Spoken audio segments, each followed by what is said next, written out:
Okay. So let's just go ahead and go around the room and also just introduce yourself. Gary, why don't you kick it off? My name is Gary Nakamura. I live on Bainbridge Island in Washington. And my Rotary Club is the Paulsbo North Kitsap Rotary. Trevor. Yeah, Rotary Club of Wrekin in the middle of England. Our area is most famous for the very first iron bridge ever built in the world. And I'm District Environmental Officer. Excellent. Excellent. Tammy. I'm Tammy Mulcahy, and I live in Northern California. I don't know how to introduce myself to this group. I've been just working with Lori somewhat on social media stuff, and there you go. Want to be part of the team to help get rid of or reduce plastics. So I have to say, I have to add on a little bit to what Tammy has said. Tammy is a singer, songwriter, and also a talented video producer, and she has been helping us to take some of our messaging out to social media. And one of the wonderful things about SRAG is you do not need to be a member of Rotary to be a member of SRAG.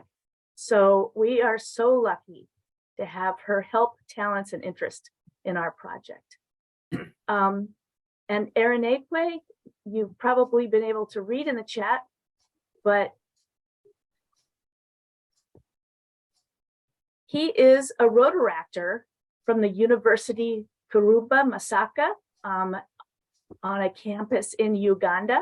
And he is an ambassador for End Plastic Soup, which is a group. They are the group that cleaned up the canals of Amsterdam. And they have since expanded. They have ambassador clubs around the world and a strong presence in Rotaract clubs. So we're really glad to have him here. We can't really do partnerships and global grants unless we start making connections of Rotarians from different countries. And I see that Mark Hoppin has entered the room. Mark, go ahead and unmute yourself. We're a small group today, so we're going to be a little less formal. Please introduce yourself. Tell us your name, your club. Sure. Yeah, my name is Mark Hoppin. I'm from the Rotary Club of Gig Harbor, somewhere south of Laurier by about 35 miles. And in District 5020, an international district, consisting of Vancouver Island and Western Washington. Very good. So we have 1, 2, 3, and Canada by proxy, 4 countries represented here today. So I am Lori Cloutier, and I'm one of 4 co-chairs of SRAG's Plastic Solutions. And what we're here to do today is to brainstorm ways, create, I hope, a large list of ideas on how to promote the idea of switching from disposables and single-use plastics to reusables and refillable containers. We're going to start our agenda today with a review of the points made in a talk that was given November 14th at Plastic Solutions that lays out why we're doing all this work and why we chose to focus on switching to getting rid of disposables. We'll review the objective, and then we're going to have a wide open, positive comments only dump of every idea that we have, good, bad, or indifferent. Later, if we have enough time, we'll discuss some of those ideas, see if we can build on them and get some of that magic that starts to happen when people start sharing ideas and building on each other's ideas. So to begin, I'd like to show a brief summary slideshow, about 10 minutes on why we are doing this. So let me share the screen and cross my fingers that this will look right.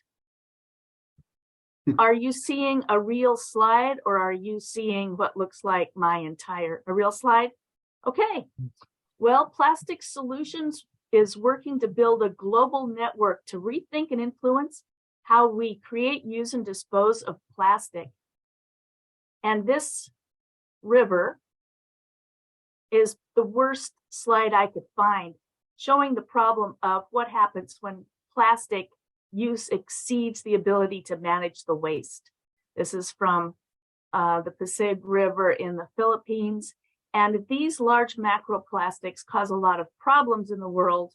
They are devastating to animals, but they're just the tip of the iceberg, because they're all going to break down into microplastics and nanoplastics, which are arguably even more dangerous and bring toxins right into our bodies. Despite the problems of plastic, the plastic production is expected to continue to increase. The microplastics that are generated from action and mechanical abrasion end up in our air. Tire dust, textile fibers can travel across continents when these small fibers and small particles are entrained into the atmosphere. The small ones can cross continents. The larger ones tend to drop closer. And this particular study showed that 1,000 pounds of these microplastics are redeposited onto the earth in the U.S. National Park system, which is comprised of millions of acres, far from the source of plastic pollution. It's not just in our air. Microfibers are throughout our waterways. This is a planktonic arrowworm, and you can see a small blue fiber that is choking his digestive system. We are losing plankton for all kinds of reasons, but they're at the bottom and base of our food chain. What happens to them affects all the species that feed on them and the species that feed on the things that feed on them. So these microplastics are changing our world, and it would be bad enough if they didn't also contain up to 70% of additives. Additives that we now know from studies by endocrinologists and others are affecting behavior and cancer rates. So the problem is vast, and when your bathtub is overflowing, you don't just reach for a mop. You also turn off the tap. And so our focus this is going to be on helping to turn off that tap. So if you want to get rid of single-use plastics, and it's generally agreed upon that this is the place to start in our attempts to lower plastic use, what do you switch to? Do you go to compostable plastics? Do you go to bio-based plastics? The United Nations Environment Program was charged with looking at 10 different countries and how they are dealing with single-use plastic. And what they came up with was not a simple answer. It was that the problem with single-use plastic is not the plastic, it's the single use. So what do they mean by that? These yellow bars show how much carbon dioxide is produced in the production of various kinds of cups. The yellow ones are all disposables, ranging from paper on the left, which is the highest, through various kinds of plastic, and through bioplastics, which is E over there.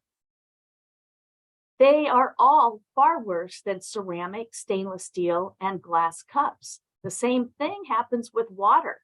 Far more water is used to produce disposable solutions versus something that you wash repeatedly for a lifetime. Stainless steel, you'd think, oh, there are a lot of processes, a lot of energy, water, and various different inputs that are used when we study things by their lifestyle. Well, stainless steel cutlery breaks even with disposable cutlery after just 2 uses. I don't know about you, but I've had my cutlery for many, many, many years. And the only thing that we're using up is the water for dishwashing. A lot of people have been talking about putting water into cans and using aluminum as a substitute. But aluminum, while it's very recyclable and it's valuable, and new cans can be made out of 73% recyclable aluminum, the problem is on the upside. Creating the aluminum produces 5 times the carbon emissions of other items, and the perfluorocarbons that are released have a 9,000 times more potent greenhouse gas. There's also the problem of the bauxite mining, which is strip mining. So aluminum, if only used once, is actually probably more damaging than plastic.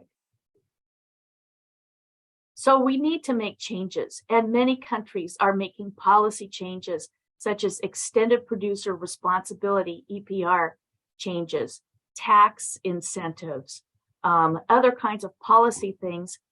And while Rotary can provide information about these, we're not a political advocacy organization. But we are also going to need behavior change, especially in the countries that have the highest per capita use of plastic, such as the United States, Australia, the United Kingdom. Behavior change is something that Rotary can actually influence. We've seen behavior changes before. In 1955, plastic started really entering our lifestyle, and the throwaway lifestyle became a thing, more so in some countries than others. Back in 1955, we came to a fork in the road, and now we know that we took the wrong route. So how can Rotary help influence behavior? Well, we can help create a new normal. Old normal, current normal might, at many events, might be cases of plastic water bottles. But a new normal can be insulated dispensers and washable cups. This is Paulsbo Rotary Club's solution to replacing water bottles at our bicycle tour fundraising event that we held last spring. We also borrowed cutlery from a tableware lending library. We had a really good time working together to wrap sets of cutlery in paper towels that were then used as napkins. And with good signage, people were really good at dropping these utensils into a bucket filled with some water. It was really easy to wash them a couple days later. We had a lot of comments that came when we did this activity. People took note of what we were doing and gave us a lot of credit for coming up with solutions. And this kind of one-on-one demonstration is super important. This book on fostering sustainable behavior has a couple key takeaways. One, information and awareness programs alone do not change behavior. You can give people the pamphlet, but people don't change behavior until they are often influenced by what other people are doing. If something says, turn down your water, use less, it's not nearly as impactful as when your bill shows how much water people in similar sized dwellings are using compared to you. The desire to be normal, to do what everybody else is doing, is strong. And Rotary Clubs are a perfect fit to help inspire global change. Imagine for a moment if every Rotarian, 1.4 Rotarians, all switched to disposables. That would be nice, but would it impact others? No, because it's not visible. We want to make the invisible visible. So when we hold fundraisers and public events and we show alternative solutions, it has a high impact. Rotary Clubs are all over the world. They're in many communities, and we are visible and have a certain amount of credibility as Rotarians. So we don't need to do policing and lecturing. We can be living demonstrators of simple changes to switch away from disposables and single-use plastics. Because we have clubs all over the world, we can adapt an idea to the requirements of a local area. And Rotary is full of force multipliers. When our own Rotarians see fairly easy answers, they can share those answers with the boards and the businesses that they belong to. Finally, Rotarians are good problem solvers. And taking on this switch is relatively easy to do. It doesn't require a ton of money. Every Rotary Club can start work right now. So the role for clubs is on the left side of this chart, the diffusion of innovation. When we have a new change that we're asking people to do, such as technology, we have innovators and early adopters, and that's where we want to be in Rotary. An early majority is good, a late majority is sad, and laggards, that is not the role for Rotary to be playing. So if we can be out there demonstrating how to do this, we can have an impact. We can help create a new normal.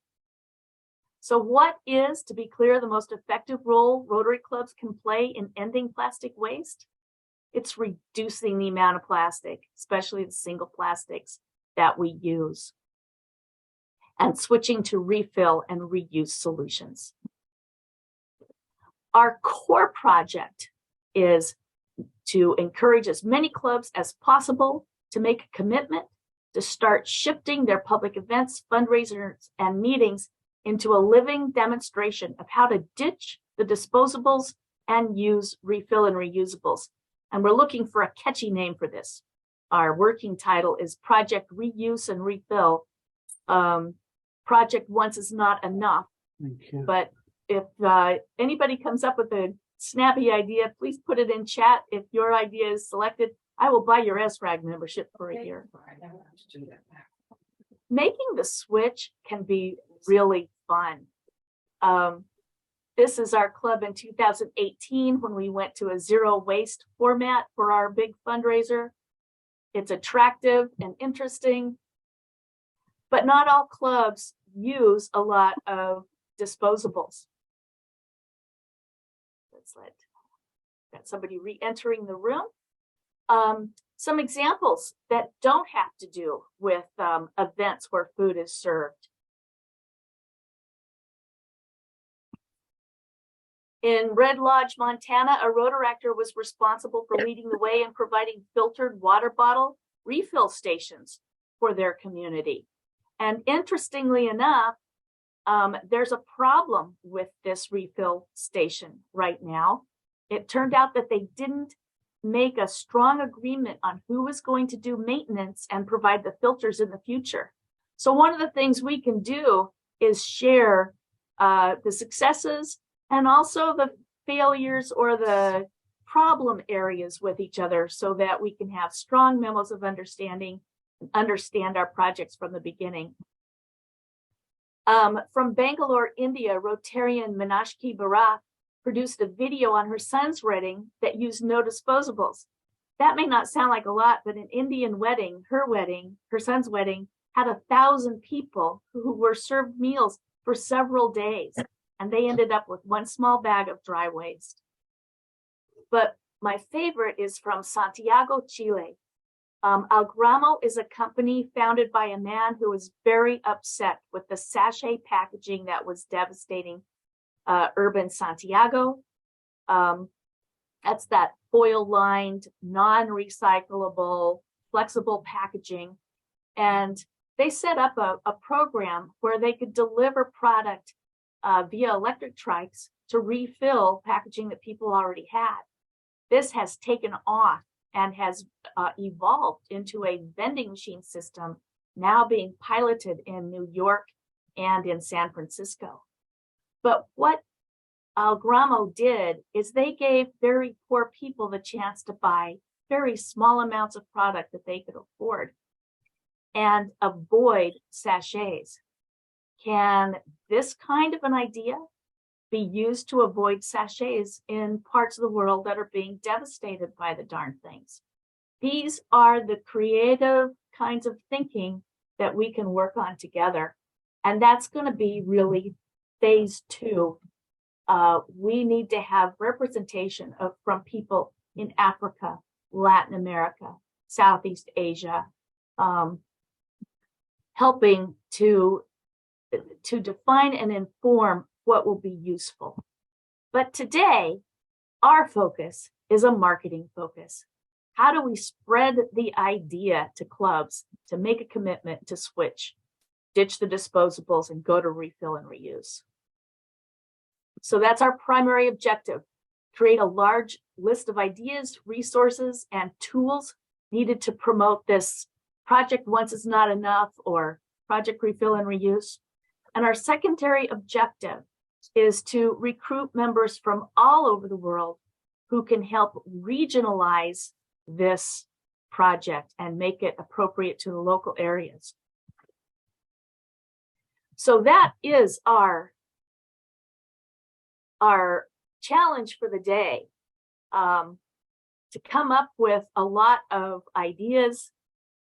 Later, we will combine our ideas today with ideas generated on Tuesday, and then we will gather in late January to start to prioritize and form work groups. Before we begin our active brainstorming, a couple things to think about. What resources can we use that already exist out there? Are there successful examples that we can follow?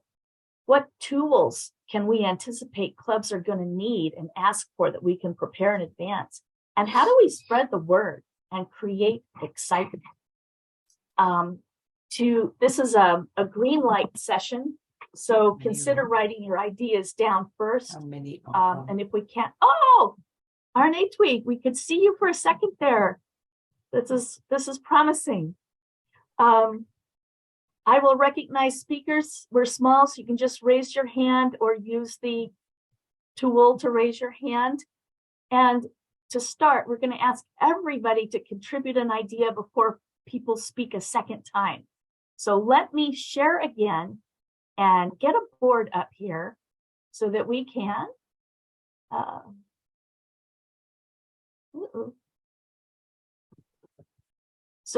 can see the ideas and get this thing going. I have put a little word cloud in here with just a lot of different words to spark ideas and thoughts that folks might have. Do we need pledges? What kind of channels of communication do we have? Refilling stations, districts, Rotaractors, speakers bureaus, videos, innovation, live demonstrations. These are just a bunch of crazy ideas, and I'd like to open the floor. How do we get this idea? How do we get clubs excited about becoming community leaders and switching to refill solutions?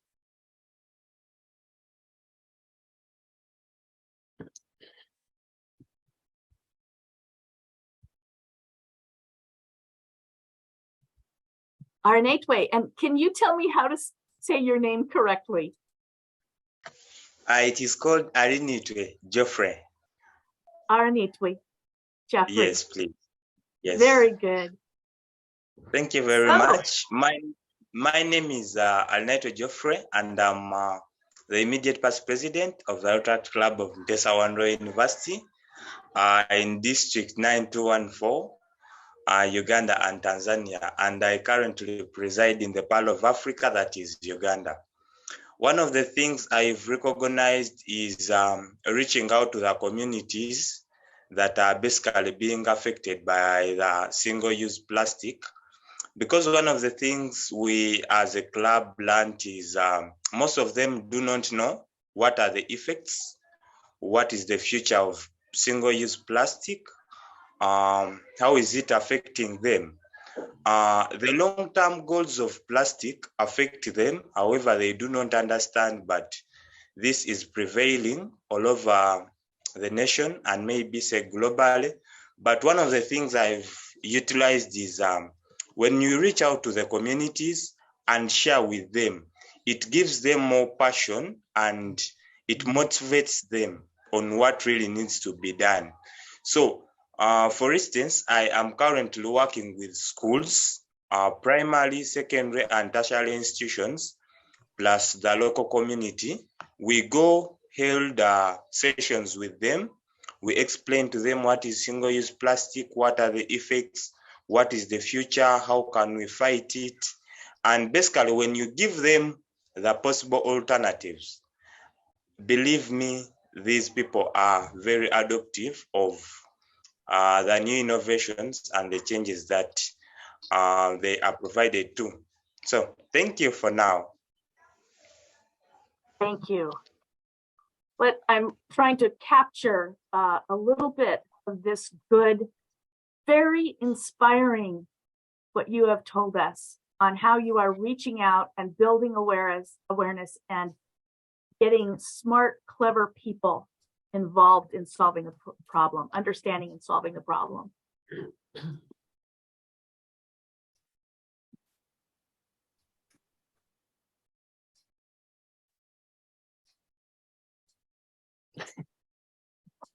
Tammy. Well, the takeaways from that were, for me, you, Lori, have talked about a speakers bureau. And I thought that and from that, there's within the Rotarian community, but it would be also great if there was somebody who would deal with schools, because when you get the children, you get the parents, and having that be part of the speakers bureau. I think your presentation that you did just right now can be adapted to where it's very easily translatable for volunteers to talk to different Rotary clubs, because I think it is that personal interaction that really matters. Yeah, and just adapt it so they already have a tool set, because the one thing when somebody wants to say yes, it's like they don't want to have to develop it. So it'd be nice if we just had this program that you say, here's what you present, write down what you think your community, how this affects them, or pick the key items that you feel like your community would react to and respond to take it home and be passionate about this. I think that makes it easier to recruit people to do this kind of work. And, you can have regional, as I'm not going to say it, I can't say the name, our young person from Uganda. I think he hit on it, is that he's the regional person, and you have regional people. Like I'm in Northern California. I can easily drive to a whole bunch of communities and give an in-person presentation that is the message we want to get out. Okay, I really like the way that you built on Araniqui's idea of community outreach and creating, spreading the information, informing people. And certainly we can certainly adapt a talk and get volunteers up to speed to be able to present it and answer questions and get people engaged and excited.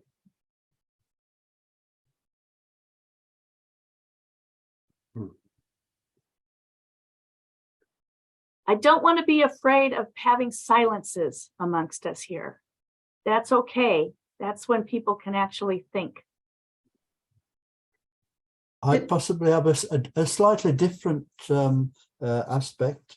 I send out to all of the members in our district a simple weekly message that everyone can achieve, usually to the financial benefit when people do it. But when we're on exhibit, and I'm a master composter, and I give talks to schools, and we have events, gardening events, and I find that members pay lip service to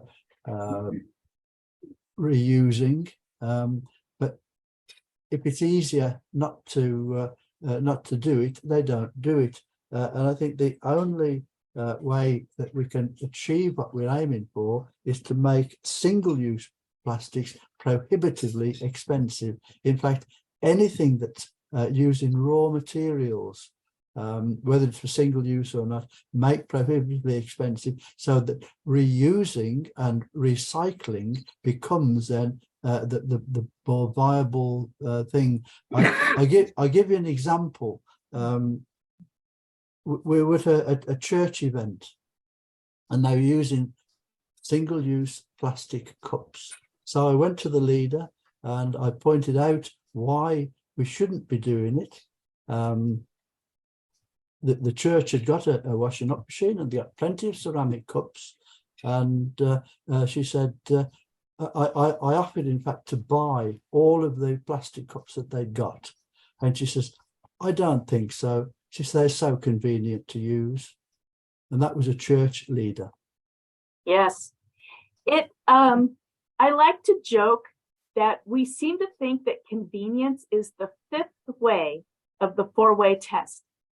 And yet we have found in our club that when we have a wash-up party and we frame it in a way to make it a social interactive event, it helps to build social glue among people at a time when we are so full of convenience and social media. We have said that good people, good music, and bad jokes can make any job fun. So the wash-up celebration can be thought of as a lot of work, or it can be thought of as a time for people to bond and build camaraderie and do something that they know is important in a fun way. So we have wine, we have pizza, we make it pleasurable. We invite people who are fun to work with. We had to use a commercial kitchen, but we found one in our community. Anyway, that is an idea, a concept that cleanup can be Rotary.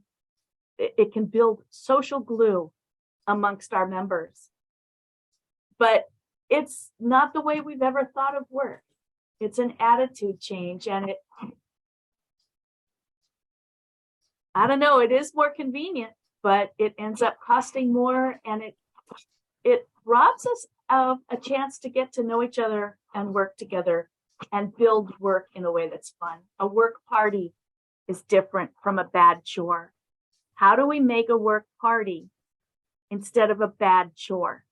A lot of that is between our ears and how we think of it, and whether we bring in a fresh team to do it.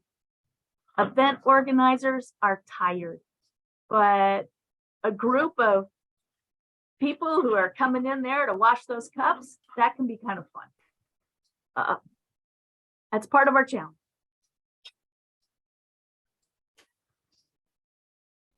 Let's see if I can capture that.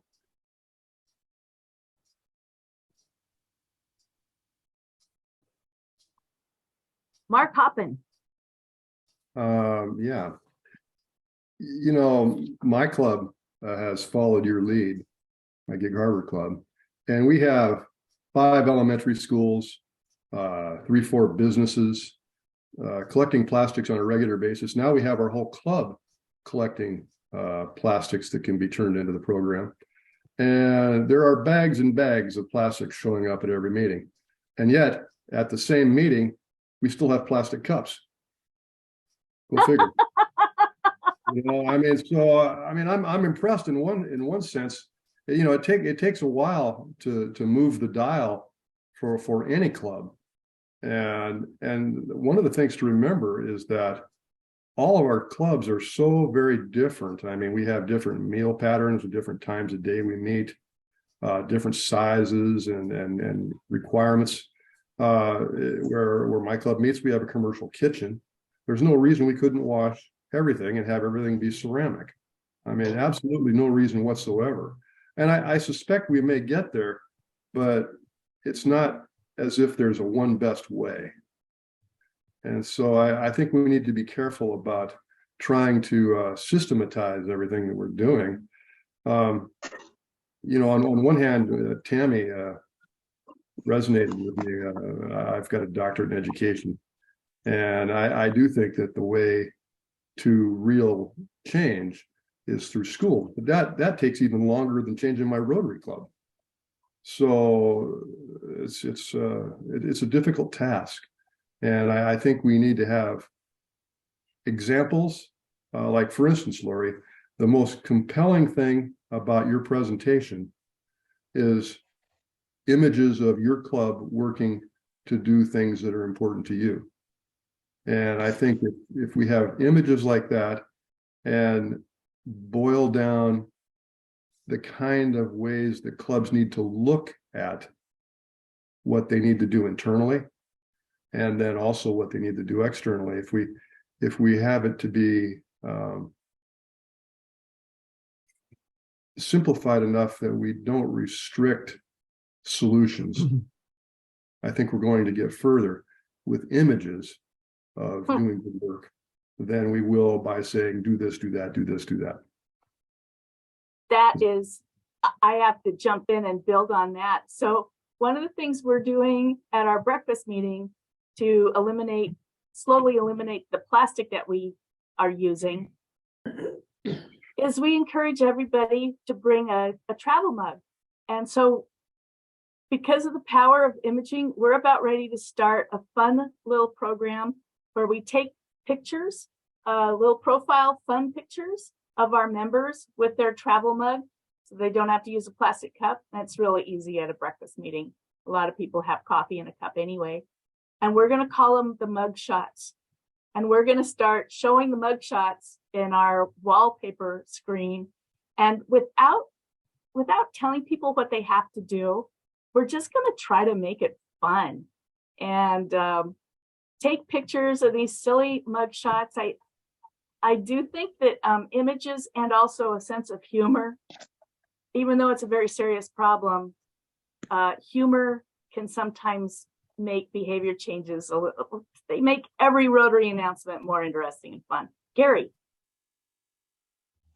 Yes. When you look at the size of the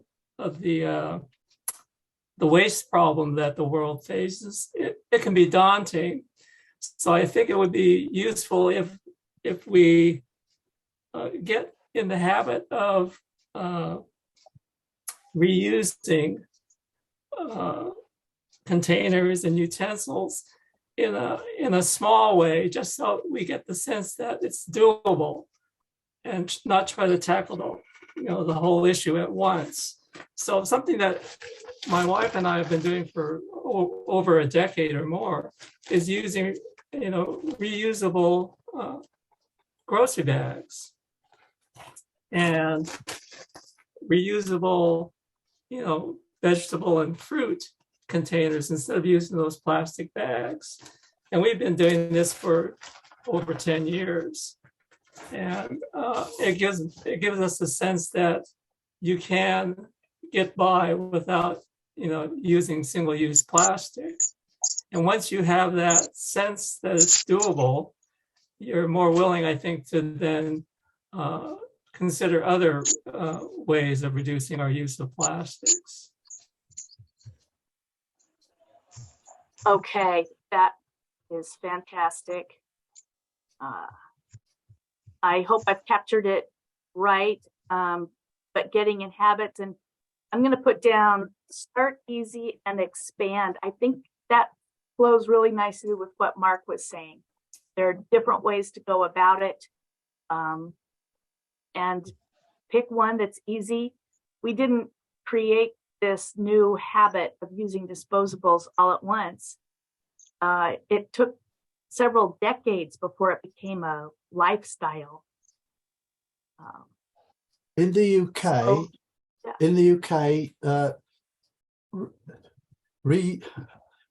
we've encouraged bags for life, which are reusable bags.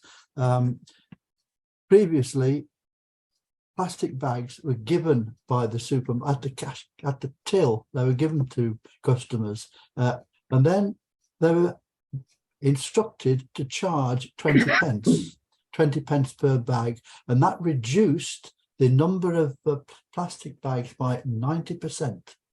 Wow. And that only goes back to what I was saying earlier.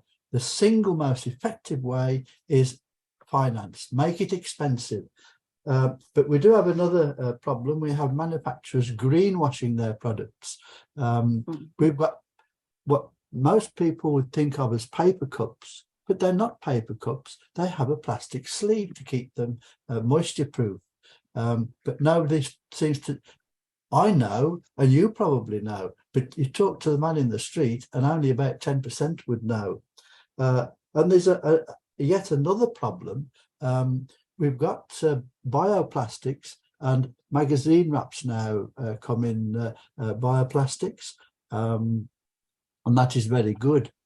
But again, the general public don't know the difference between a bioplastic and an ordinary plastic. And if those are mixed in the recycling, that causes a problem, and one contaminates the other. So that's something else that we've got to address. These are the sorts of things that I put in my simple newsletter to try and educate our members. But whether they take any notice, I can't really say.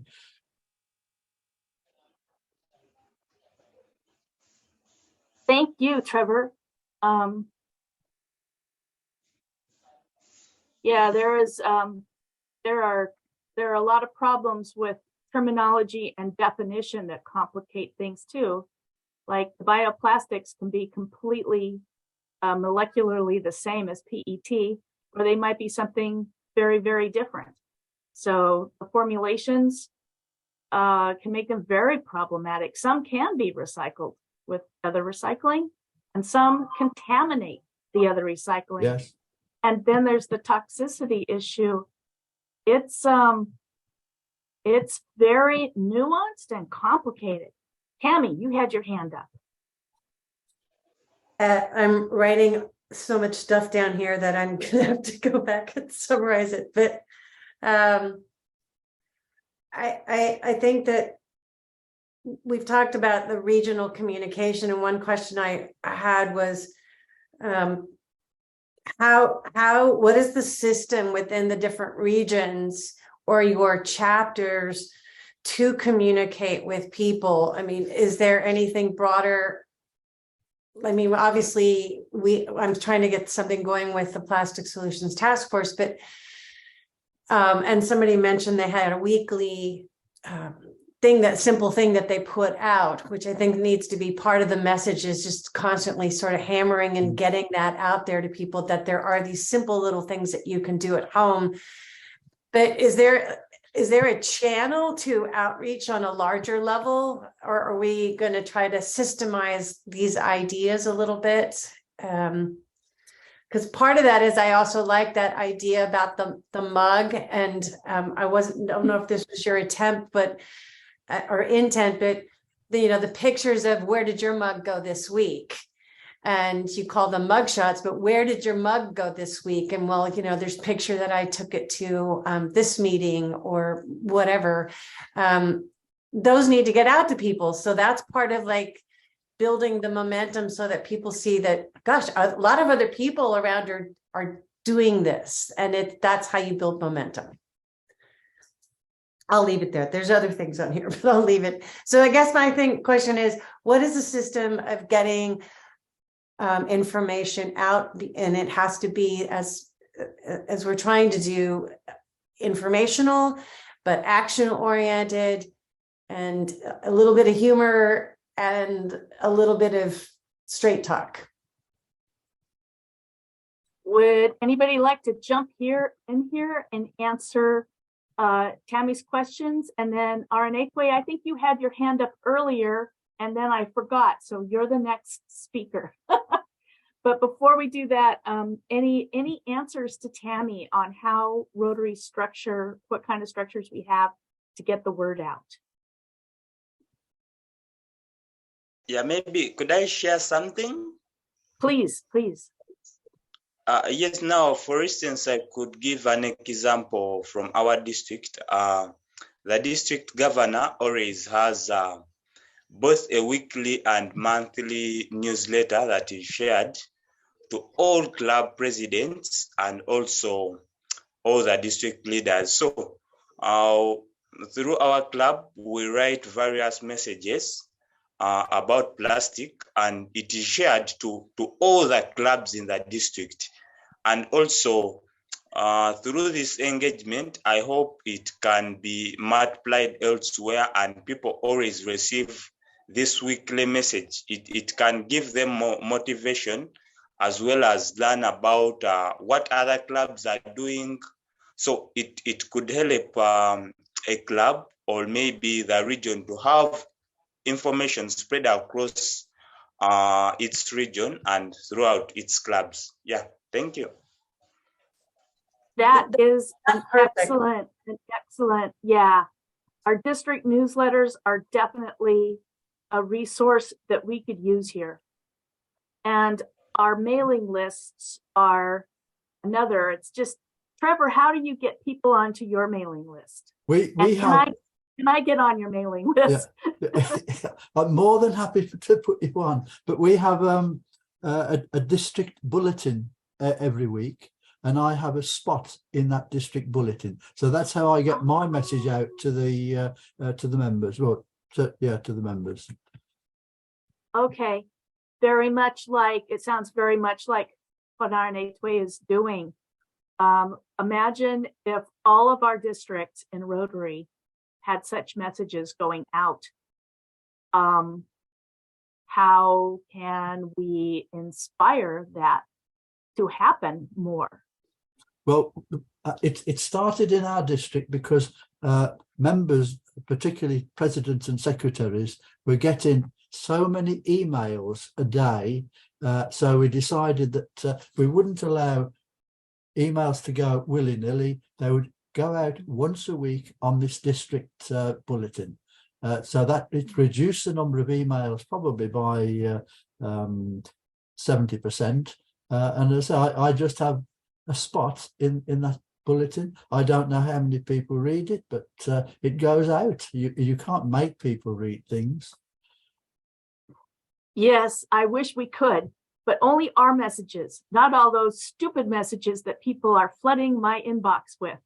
Isn't that the challenge? Yes. So many emails, so many messages out there. This kind of mini speech that I gave, how can we get that out in front of clubs and districts?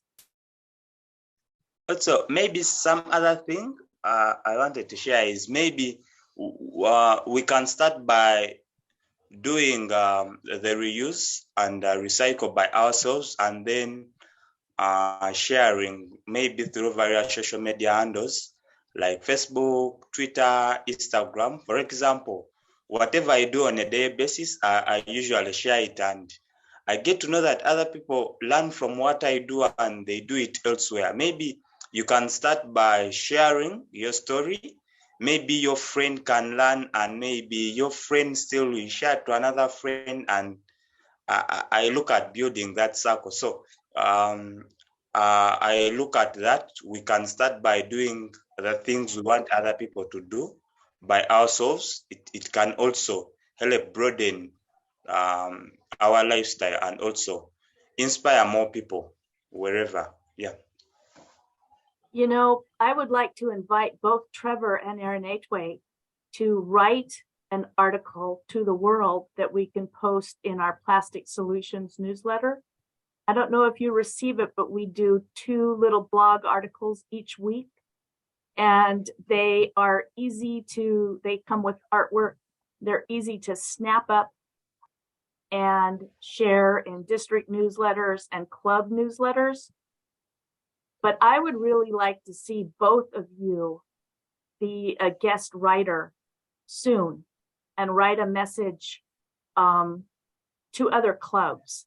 Would either of you be open to that?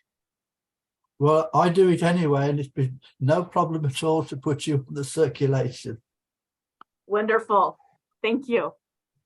Aaron Atway, would you be willing to write an article, maybe sharing some of the things that you are doing so we can get it out there in front of some other Rotaract and Rotary Clubs? Yes, please. I'm open to it. Okay, Yes. both of you have given me permission, so I will be emailing you and asking for some words of wisdom and inspiration. Gary, did you have? Yes, you have your. Yes, and include some photos that that locate you in Uganda and in Central England, because there would be an interest in, in not just the words, but in visualizing what's going on. So something that would typify where you live.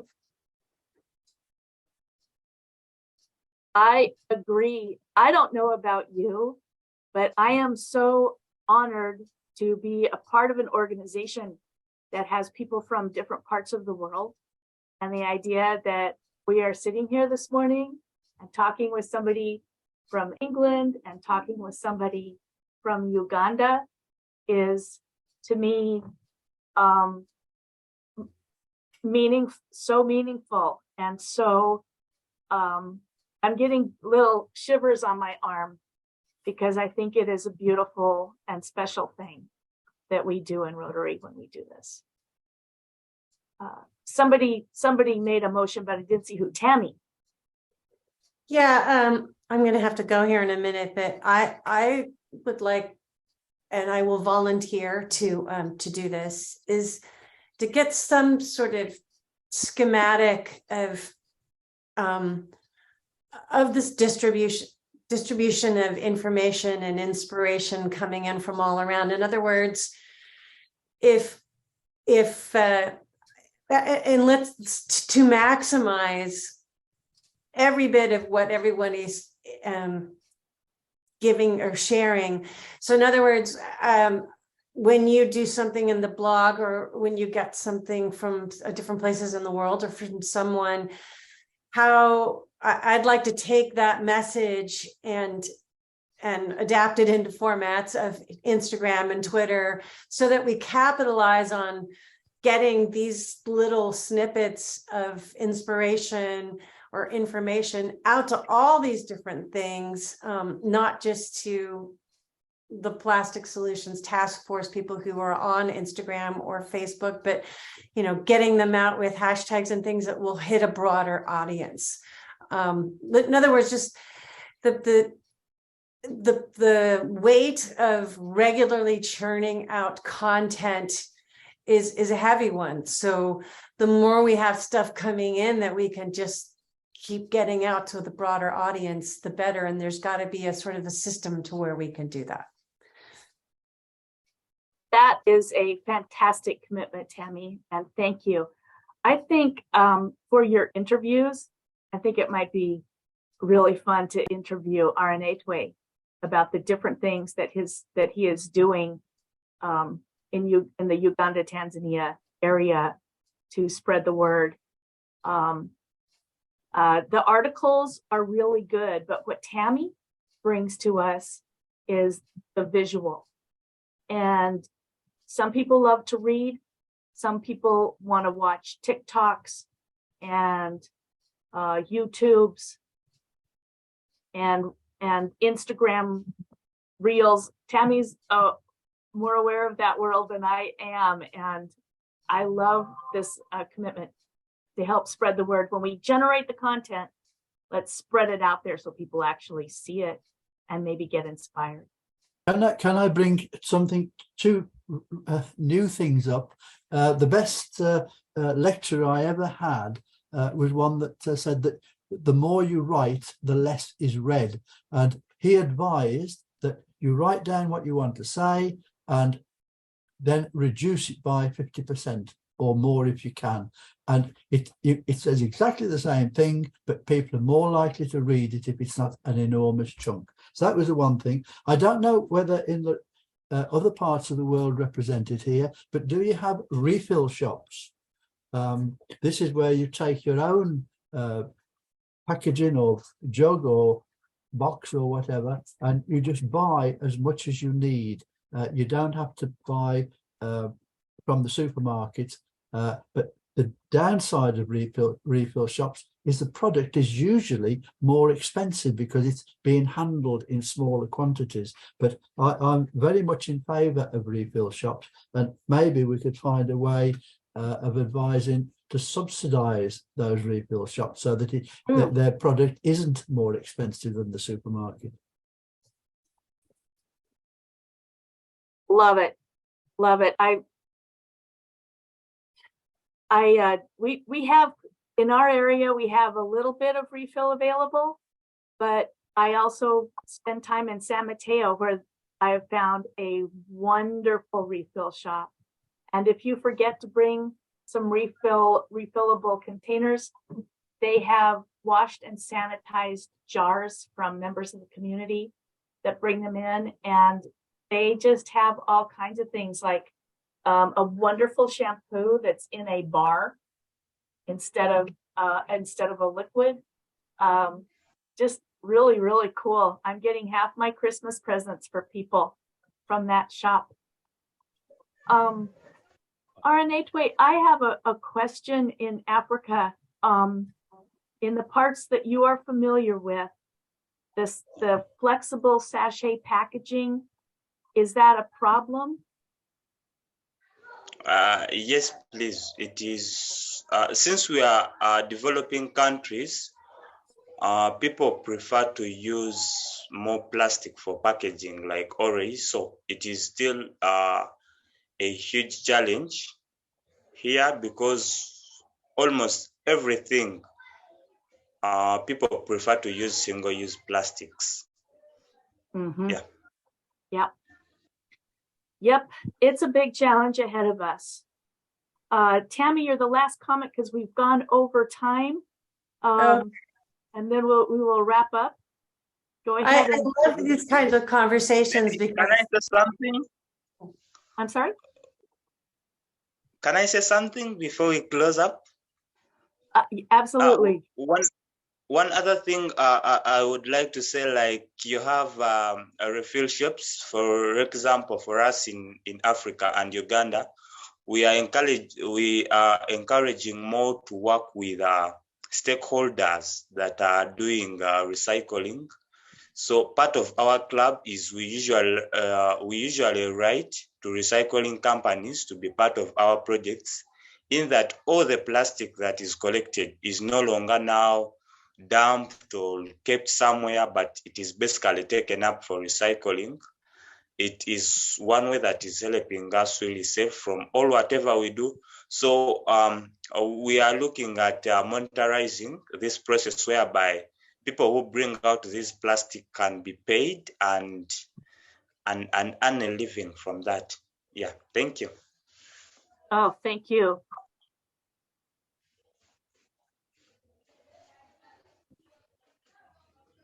I just wanted to just comment before we take off that these kinds of conversations are so great because I'm a songwriter, and so I really responded to the less said, the better. It makes for an more impactful song.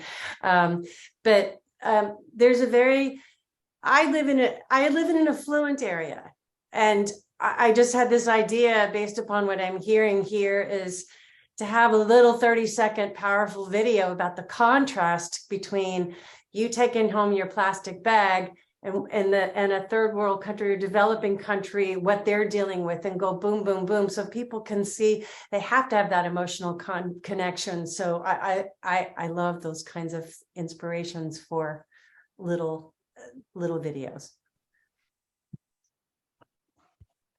I want to thank everybody for their comments and energy today. I will take these ideas that we came up with today, combine them with Tuesday's activities, and get them out to everyone. And then we will plan another meeting in January where we try to come up with some concrete next steps and form some work groups so that we can get working. And I thank you so very much. This meeting is officially adjourned. I'm going to stay on for another 5 minutes for anybody who just wants to chit chat and talk. But again, I thank you for your interest and your willingness to go to work to reduce plastics through Rotary. So appreciated. Thank you, Lori. Yeah. Yay, us. Pat yourself on the back.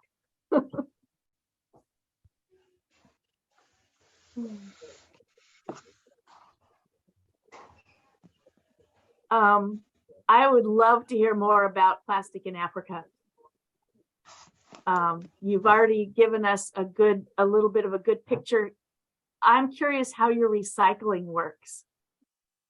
Are they small local shops? Are they for money? Are they run by the government? How does the system work?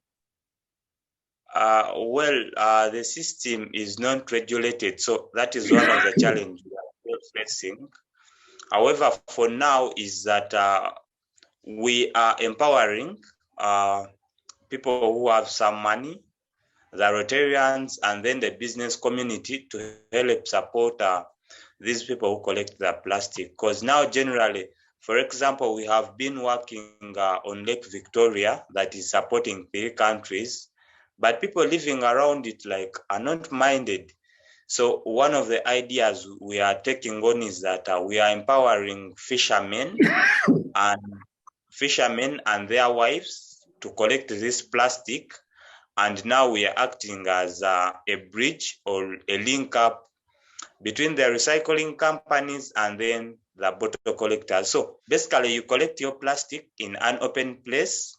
Then we have these people come and measure it in kilos, and then they take it for recycling. However, the amount that is paid per kilogram is still less. And we are currently minding about the health of the people that are collecting the plastic, because people still in the mindset have not yet learned about proper waste management. Someone dumps compostable with plastic. So these people usually go a long way to collect it and then bring it, and then they have to sort it until it reaches the recycling companies or the people who come to the local grounds and buy it. Yeah. That's exciting that you're working to link it up. Are they getting paid now or just a little bit?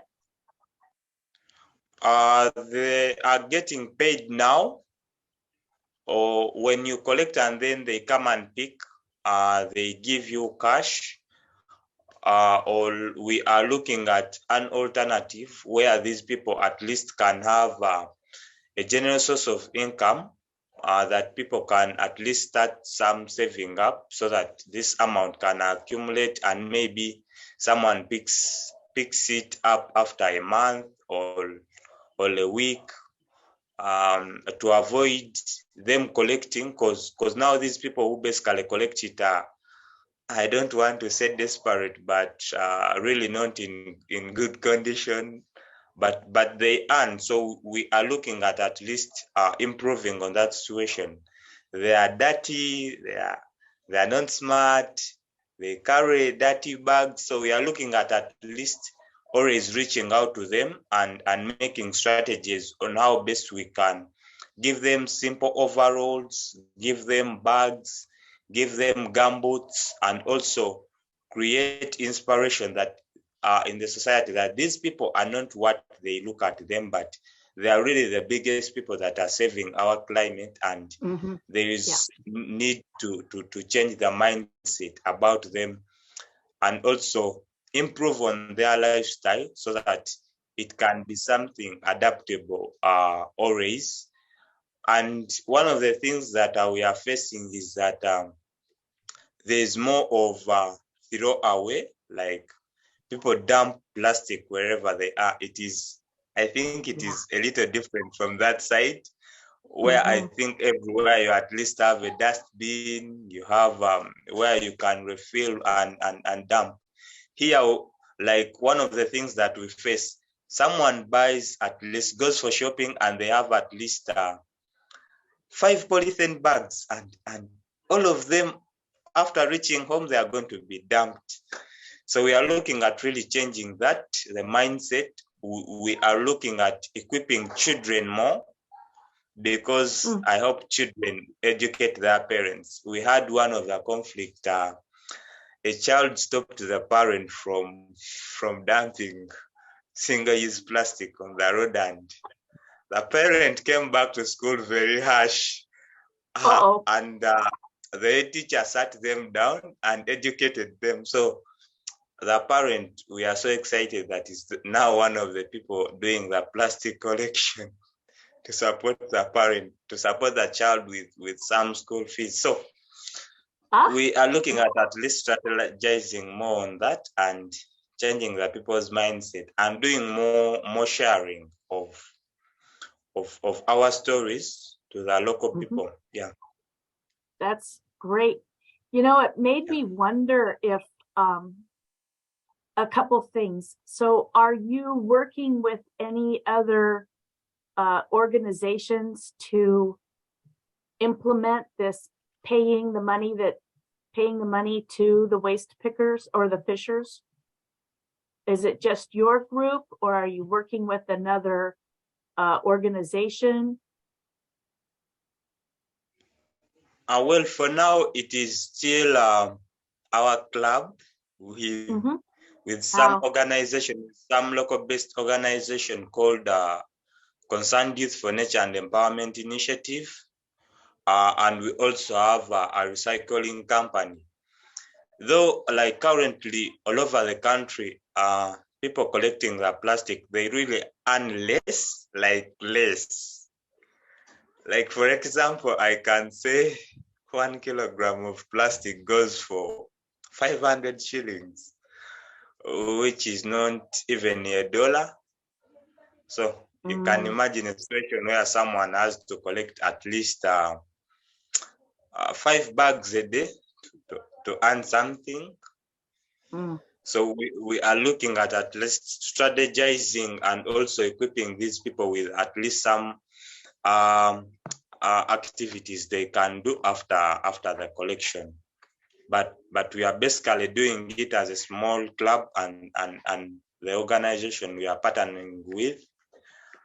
And later, maybe we hope in the future we can have some more other partners to help us enlarge the project. Yeah.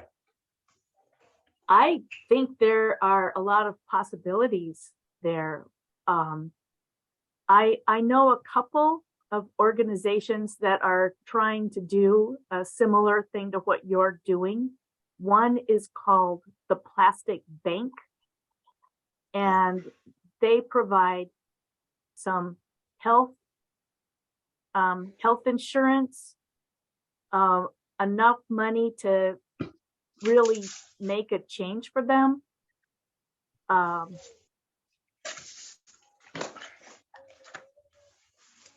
And I wonder if Rotary could create a program where people could help fund the waste pickers.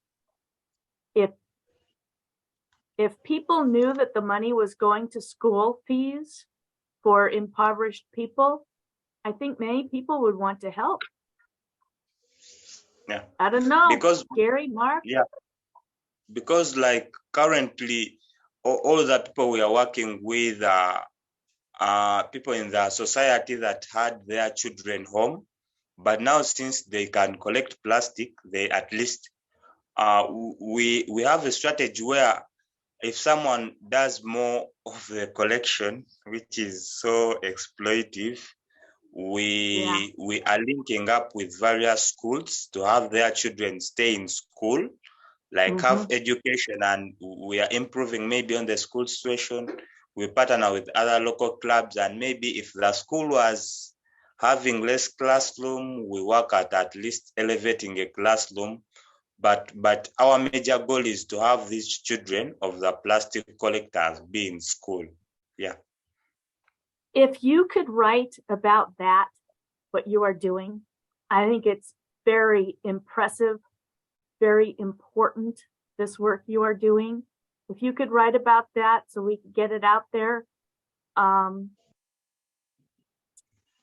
that would be tremendous. This work you're doing sounds amazing.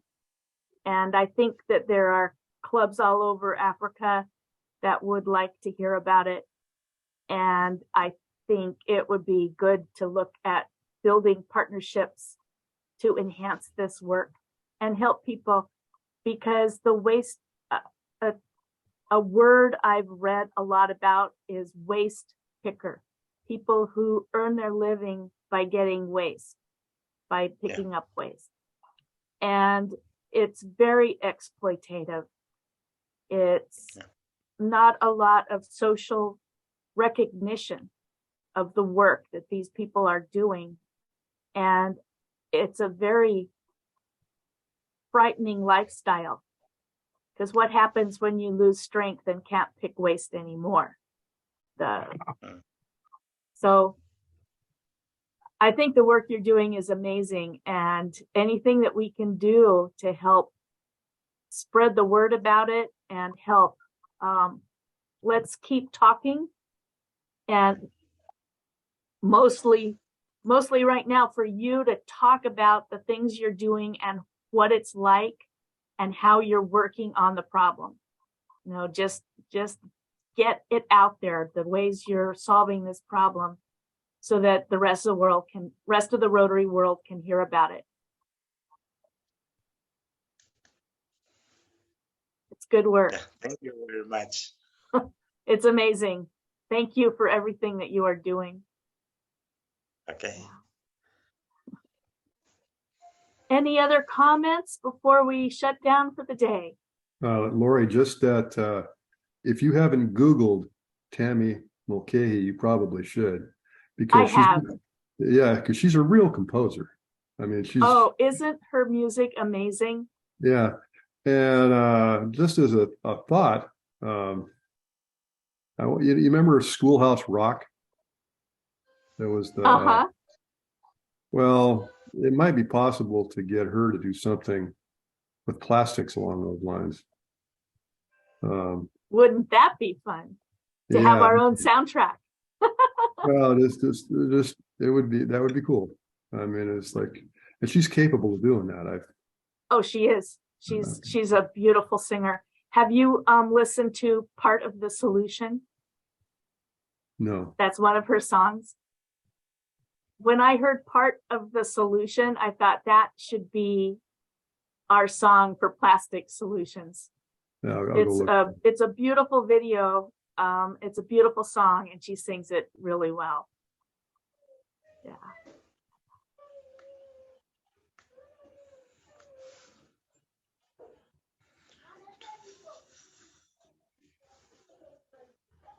Well, I think Gary. I have a comment. I think in the States and maybe the developed world generally, everybody's kind of aware of recycling and in favor of that. And I think what we're shifting to is reducing use and reusing, which is a different message than recycling. So people, maybe feel good about recycling, but we need to shift them from that to feeling better about reusing and reducing overall use of plastics.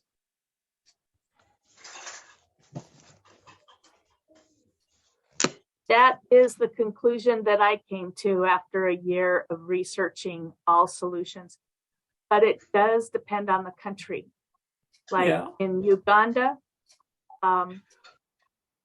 the way that they are recycling in local, non-regulated ways actually might be able to recycle more plastic than the way we are doing it, which it's such a waste. So there are countries that overconsume, and there are countries that lack waste management infrastructure. The top priorities are very different for those two countries.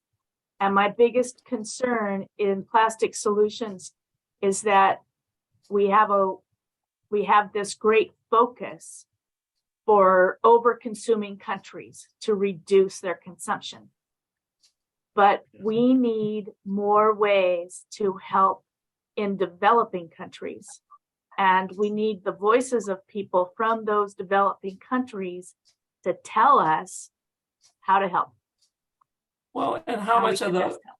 how much of the material that we're recycling becomes a problem when we ship it overseas and and don't really deal with it here. So it's It's a huge recycling for problem. us. Mhm. And we need to make that connection that when we recycle, that just means we're getting it offshore, or does it mean that we're actually handling it here? We're I just read a new little factoid. When the United States and Canada ships our mixed paper bales, they are 20 to 30% full of plastic. Which becomes waste wherever they end up. Yeah, it's a problem because we have this single stream system. Whatever you do, Joffrey, don't do a single stream recycling system like we did in the United States. It's a terrible, inefficient, horrible solution. It raised our recycling rates, but it didn't increase our recycling because of the sorting problems and the contamination. We put everything together and then try to resort it, and it doesn't work very well. Yeah.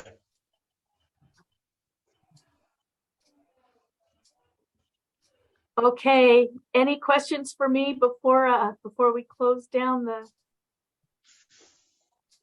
No, but this is good. Thank you, Lori.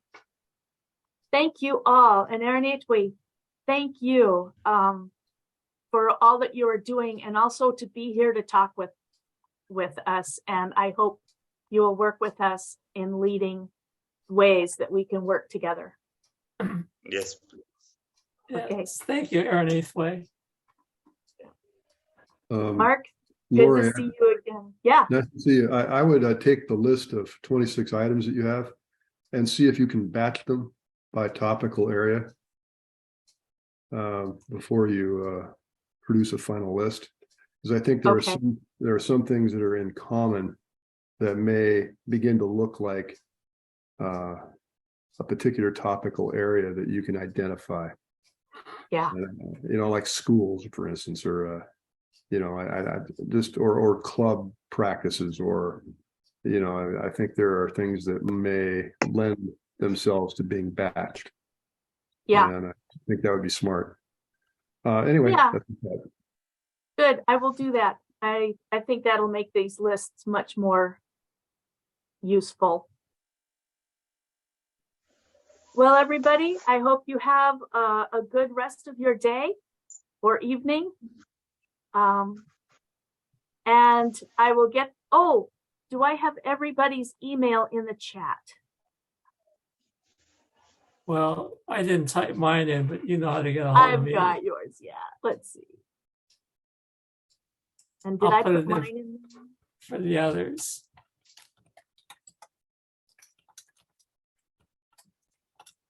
Okay, good. Good. We've got everybody. I'm going to save the chat. Thank you, Gary.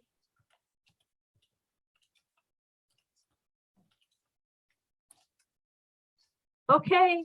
Good night, everybody, or good morning, or whatever it is, depending on where you are in the world. We'll see you in January. Bye. Bye. Bye-bye.